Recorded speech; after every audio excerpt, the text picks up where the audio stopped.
សួស្តីបងប្អូនទាំងអស់គ្នាបាទវីដេអូនេះគឺខ្ញុំមកឆ្លើយតបជាមួយនឹង comment បងស្រីម្នាក់ដែលគាត់បាន comment ថា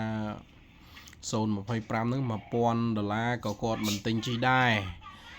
គាត់សុកចិត្តជី0.22 $3700គាត់ទៅទិញហើយ comment គាត់តែ22ម៉ោងទេយើងអាចនិយាយថាចិត្តមួយថ្ងៃបាទ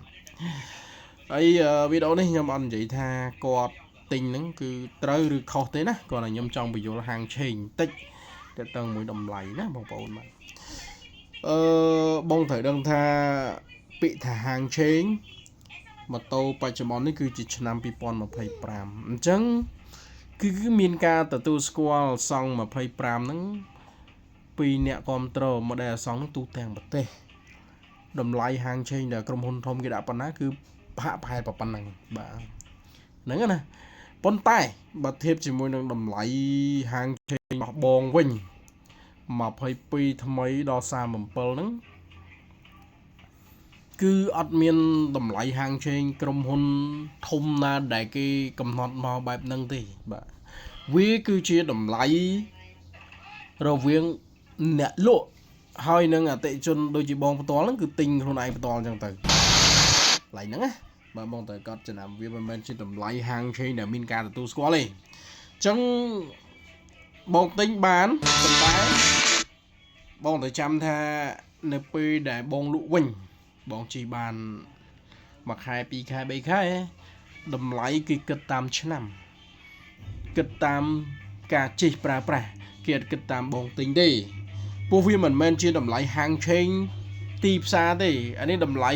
មាត់របស់អ្នកលក់ហើយនឹងការពេញចិត្តរបស់អ្នកទិញអញ្ចឹងពេលបងលក់វិញគឺគេទិញតាមហាងឆេងគេទិញចូលបានដូចថាតូស្អាតខ្លាំងណា1900ឬក៏2000 022ហ្នឹងគេទិញចូលប៉ុណ្ណឹងគេអត់មានទៅសួរបងទិញ3000ជាងគេឲ្យបង3000ស្ដើងខាត200ទេណាបងត្រូវចាំកន្លែងហ្នឹងហើយបើធៀបជាមួយនឹងសង25វិញបាទបងទិញតម្លៃ2500ជាងហ្នឹងបងជីបាន2-3ខែតម្លៃហាងឆេងគេនៅមានបងលក់វិញបានចន្លោះ2000 2100បងឃើញខាត់តិចទេបាទឃើញសល់លុយច្រើនទេបាទសល់លុយច្រើនបើធៀបជាមួយនឹងការលក់ជាមួយនឹងសេរីដែលបងទិញតម្លៃ3000ជាងអញ្ចឹងណាអញ្ចឹងហាងឆេងខ្ញុំគាត់តែចង់បញ្យល់ប៉ុណ្ណឹងហើយបើបងទិញហើយក៏ទិញទៅអត់អីទេបាទគាត់តែចង់បញ្យល់បាទបងប្អូនក្រោយតិចជនផ្សេងឲ្យគាត់ចេះគិតចេះពិចារណាទៅថាគួរទិញឬមិនគួរបាទហើយបើសិនជាបងប្អូនខ្លះក៏គាត់ខមមិនថាទេបើអញ្ចឹងដដែលគាត់ទិញមកទឹកហើយដោយសារគាត់ស្រឡាញ់ប៊ឺនបាទគាត់អត់ស្រឡាញ់ប៊ិចបាទអញ្ចឹងក៏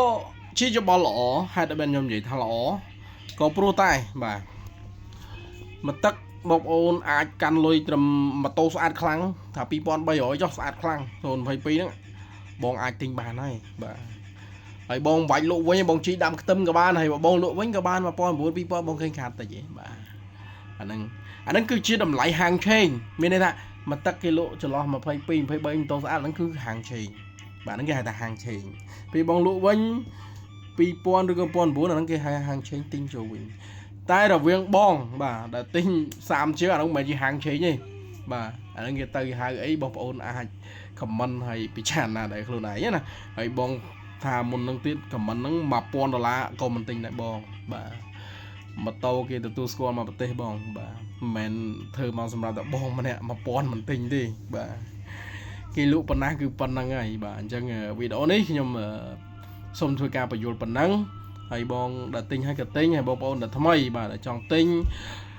ឬក៏ចង់ដឹងតម្លៃអីបងប្អូនអាចសួរខ្ញុំបានអត់អីទេបងប្អូនទិញខ្ញុំក៏ទិញបងប្អូនមិនទិញខ្ញុំទិញគេក៏បានសំខាន់តែបងប្អូនដឹងតម្លៃទៅបាទកុំឲ្យបងប្អូនខ្លះលេងអត់ដឹងតម្លៃទៅទិញកន្លែងគេគេចេះដាក់តម្លៃខ្ពស់អីចឹងណាអញ្ចឹងបងប្អូនអាចសួរបានអត់អីទេព្រោះខ្ញុំនិយាយត្រង់ខ្ញុំមុខរបរខ្ញុំមិនមែនរស់នឹងម៉ូតូមួយមុខទេបាទលក់បានក៏លក់ហើយមួយគ្រឿងខ្ញុំចំណេញតែ10 20រៀលក៏ខ្ញុំលក់ដែរបាទហ្នឹងណាបាទលក់បានក៏លក់មិនបានក៏តាមនោះទៅព្រោះខ្ញុំរកស៊ីផ្សេងណាហើយខ្ញុំរកស៊ីច្រើនទៀតចឹងណាបាទហើយលក់ដូចខ្ញុំជម្រាបជូនបងប្អូនអញ្ចឹងឲ្យបងប្អូនដឹងតម្លៃថ្ងៃក្រោយបងប្អូនទិញណាទិញទៅបាទសាច់ចិត្តបងប្អូនដឹងតម្លៃបាទឧទាហរណ៍ថាឥឡូវបងប្អូនដឹងតម្លៃខាងខ្ញុំប៉ុណ្ណេះបាទហើយបងប្អូនទៅសួរគេប្រហែលគ្នាបងប្អូនទិញទៅហើយបើគេខ្ពស់ខ្លាំងបងប្អូនមកទិញកន្លែងខ្ញុំទៅតែប៉ុណ្ណឹងបងប្អូនណាបាទអញ្ចឹងអ្វីដែលខ្ញុំអាច ជំរាបជូនបាទហើយបញ្យល់បងប្អូនគឺមានប៉ុណ្ណឹងអញ្ចឹងបងប្អូនមានចម្ងល់ឬក៏មតិយោបល់អីបងប្អូនអាចបញ្ចេញនៅខាងក្រោមបានបាទសូមអរគុណ